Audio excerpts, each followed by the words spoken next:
Hi, this is Human Essence, and in today's video, I'm going to be discussing how the media coverage of the lawsuits between the actors Blake Lively and Justin Baldoni is completely obscuring the message of the movie, which is based on the novel by Colleen Hoover, It Ends With Us.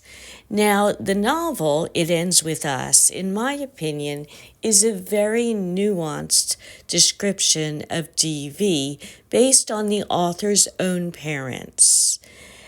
And throughout the book, it's written as a romance, and you're really rooting for this couple, that is Lily and Ryle. And little by little, we come to realize that Ryle is abusive.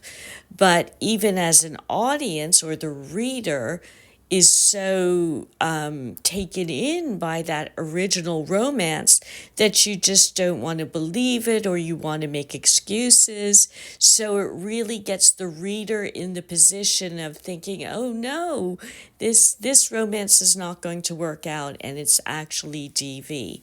And the movie does the same. Now, the New York Times published some of the PR texts of people who had been hired by Justin Baldoni, and then he then sued the New York Times for that coverage.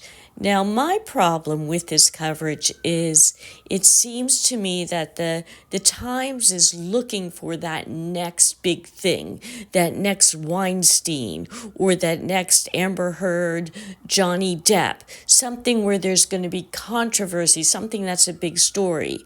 But what's really being published is not a case like that. It is, even the allegations are not that big that Blake Lively had made.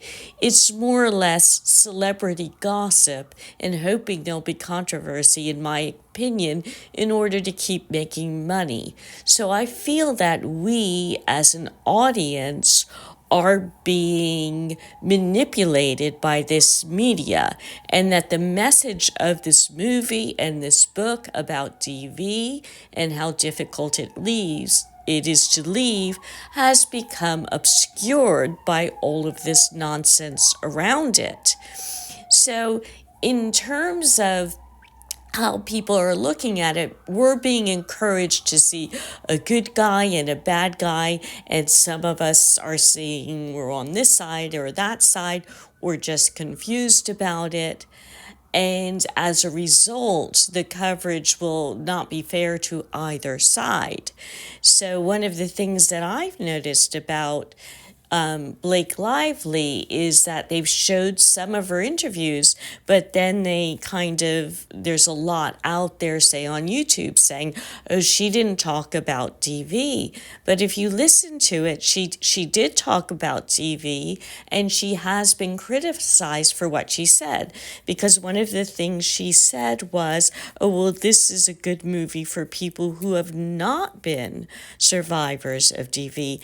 And in saying that, I think she's not really dismissing survivors. What she is saying, which maybe she didn't express very well, that people who have not been survivors of DV may gain a real understanding of, oh, that's how difficult it was to leave, and may develop compassion and the ability to be more supportive of people who are in a situation like that, and that their situation is unique to them and not so easy to leave.